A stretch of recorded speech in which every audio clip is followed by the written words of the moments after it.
Morning again. Yeah, I watched a video last night with Badfinger, G for T, about this guy in Maine in jail getting pepper sprayed.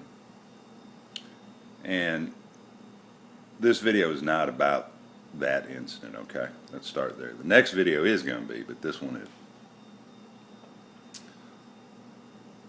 I noticed again that when Badfinger wanted to say something, I want to tell a little story about Arizona. Don't know what it was about because George shut him off. Wouldn't let him say nothing. Had him sitting there like Humpty Dumpty on a wall, looking big, dumb, and stupid. And I'll admit, that Badfinger goes off the deep end. No argument there. But what gets me is that George claims to be his friend. Okay? And he continually, verbally and mentally abuses and tortures Badfinger. After watching the video last night, I went back and looked at the video of Badfinger getting pepper sprayed by George and some other guy. Yeah, and George had made the claim yesterday that the reason for that video was to show that being pepper spraying people was a form of torture. But if you go back and look at the 12-minute video of Badfinger being pepper sprayed, torture's never mentioned. Now, this guy's creation of a pepper spray neutralizer is talked about a lot, but torture is. And so I don't get it. Then of course they did another video with George being pepper sprayed by what? Another spray, another form of pepper spray that was what? A third of the strength of what Badfinger got. Now in that one, when George got sprayed, he talks about it being a form of torture. But if you look at the videos from then forward to now of G for T and Badfinger, the majority of them, George doesn't treat Badfinger like he's a friend. He treats him like he's some big dummy. Tells him to shut up. Looks at him, cuts his eyes, rolls his eyes. And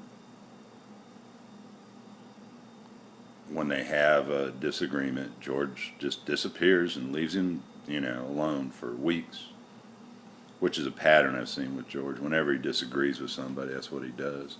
He did it with what's the guy down in the desert that he's invested in these secret bunker locations, Unrepentant American.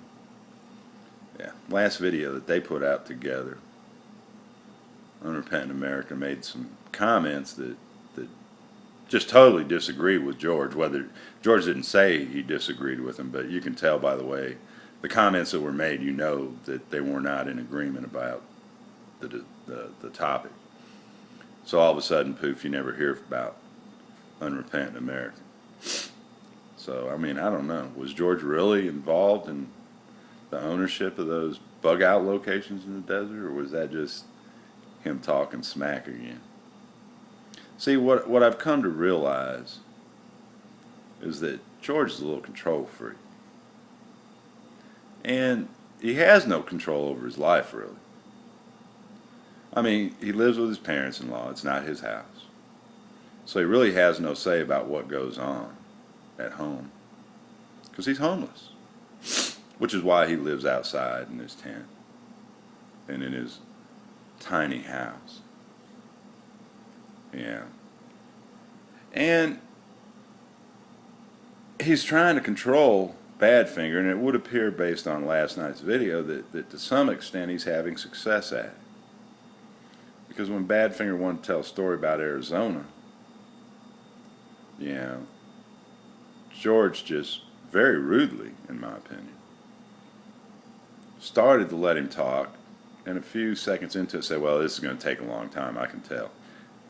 We'll do this later. And George went back to talking about the situation with the man in Maine. Now, if you're going to treat the man, if you're going to treat Badfinger like that, George, you need to just, you know, leave him alone. See, because you're not helping his self-esteem. All right? You're not helping him find a job. You're not helping him lose weight. You know, you're not helping him eat healthy. You know, you're just using him to get you views. See, because what you do is you get on there and try and look like you're smart. And you try to make Badfinger look like he's stupid. And I'll agree that Badfinger is not the sharpest crayon in the box. But you don't treat friends the way you treat him, which is probably why you really don't have friends.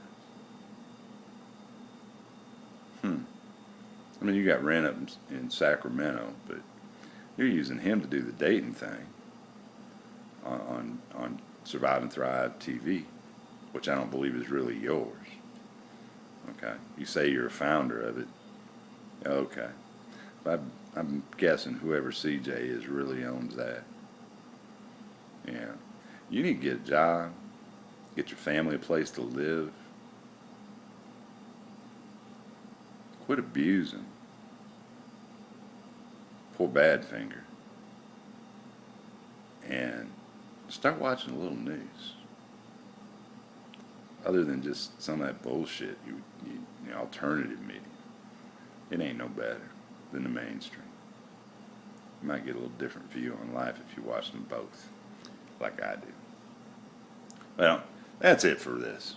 I'm done. We'll talk about the pepper spray thing in a few minutes, maybe. Try to have a good day. It's going to be a good one here. It's supposed to get about 40 degrees. I'm quite content with that. There's no snow on the ground now. It's gone. And thumbs up, thumbs down. Leave a comment. Freedom of speech. Beautiful thing. And subscribe if you haven't. And share this with someone if you'd like. Not a problem with me. Bye-bye now. And Badfinger. I don't think George is good for your mental well-being, son. Think about that. Bye-bye now.